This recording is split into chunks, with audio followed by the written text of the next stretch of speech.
Comme vous le savez, pour adopter un animal, il y a différentes possibilités. Et bien c'est ce que nous allons voir tout de suite.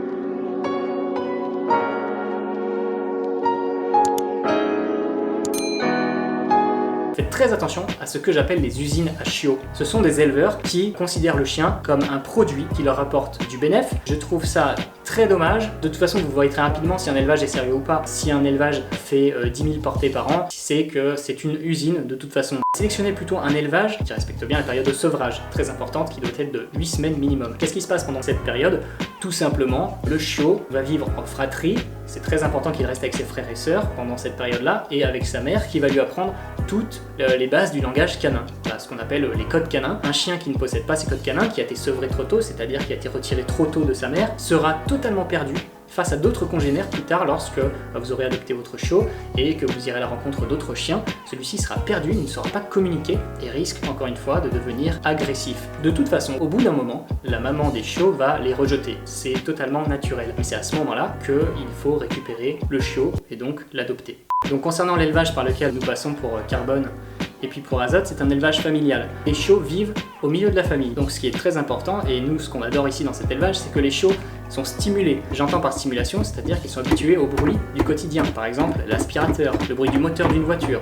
Tous ces bruits du quotidien auxquels votre chiot sera confronté, eh bien ce sera une source de stress en moins et ce sera beaucoup plus simple de l'éduquer par la suite, ce sera beaucoup plus simple pour sa confiance en lui. Moi j'estime qu'aujourd'hui je passe par un élevage sérieux qui n'est pas là pour le fric. L'éleveuse aujourd'hui ne peut pas en vivre, mais elle le fait simplement parce qu'elle est passionnée de la race du berger américain miniature et ça fait des chiens qui sont stables, qui sont bien dans leurs pattes. Comme vous pourrez le voir dans toutes mes vidéos avec Carbone, c'est un chien qui est extrêmement stable, qui a tous les codes canins et sait interpréter tous les signaux et c'est extrêmement important. Alors après, il y a l'argument qui arrive souvent et qui m'irrite un peu, c'est oui mais tu pourrais adopter un chien dans un refuge au lieu d'alimenter ce marché, etc. Dans un premier temps, je n'ai absolument pas à porter la responsabilité des abandons. Si chaque personne était responsable avec ses animaux, les refuges, les SPA n'existeraient pas. Si vous souhaitez adopter un chien dans un refuge, il faut vous poser la question, est-ce que vous serez capable de l'éduquer, même si celui-ci a vécu des traumatismes? Est-ce que vous ferez tout pour ne pas justement renforcer les traumatismes qu'il a déjà eu, lui redonner confiance en l'humain, parce que souvent les chiens issus de refuges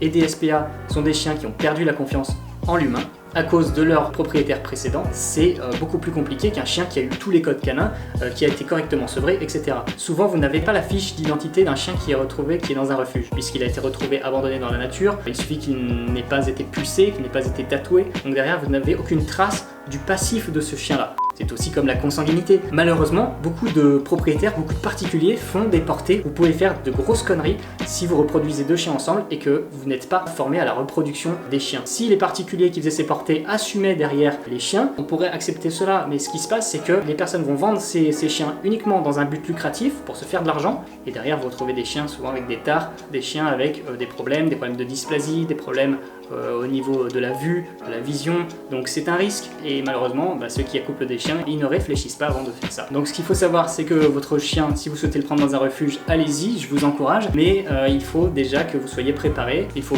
poser les bonnes questions, avoir le maximum d'informations sur ce chien-là. Est-ce qu'il a été sevré correctement? Est-ce qu'il a les codes canins? Donc voilà, après c'est tout un tas de choses que vous devez prendre en compte et éventuellement faire très attention lorsque vous croiserez d'autres congénères si vous savez que votre chien est réactif et pas être surpris en disant ça fait chier, je vais le rapporter. Parce que beaucoup pensent aussi qu'il y a une garantie derrière. On prend un chien et on le rapporte, c'est pas ça. Il fallait y penser avant, réfléchissez. À des moments, il faut avoir un cerveau. C'est ça en fait, peut-être qui manque à pas mal de personnes. Donc à partir du moment où on n'a pas de cerveau, où on a le cerveau, où on a le QI d'une huître, je suis désolé pour les huîtres parce que je suis certain qu'il y a beaucoup d'huîtres qui sont beaucoup plus intelligentes que pas mal de connards qui font du mal aux animaux.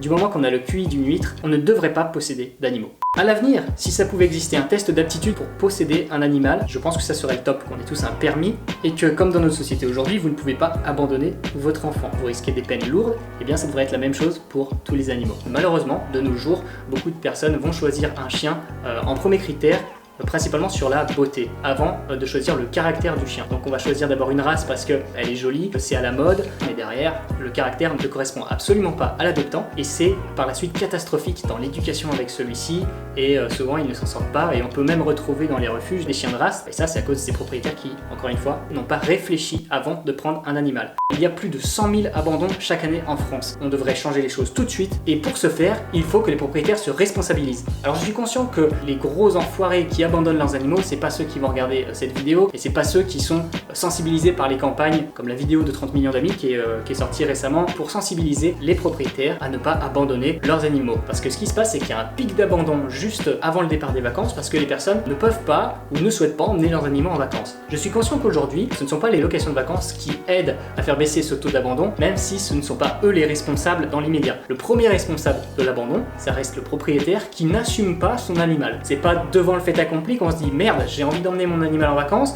déjà je trouve pas de location qui accepte mon chien, en plus de ça pour le garder la pension c'est ultra cher, je dois le faire vacciner en plus pour la pension, ça me coûte pareil, ça me coûte de l'argent, ça fallait y penser avant les mecs, c'est comme quand vous avez un enfant, encore une fois je reprends l'exemple du gamin mais c'est la même chose, vous payez la babysitter, vous payez la nounou pour le garder, c'est la même chose, il faut penser à tout ça avant. Donc on ne lâche rien, plus de monde est sensibilisé à la cause animale, moins il y aura de merde aujourd'hui, en tout cas j'ai cet espoir là. En fait on est tous ensemble, c'est grâce à vous qu'on est là aujourd'hui, c'est pas terminé et ça commence tout juste et le soleil a décidé de partir.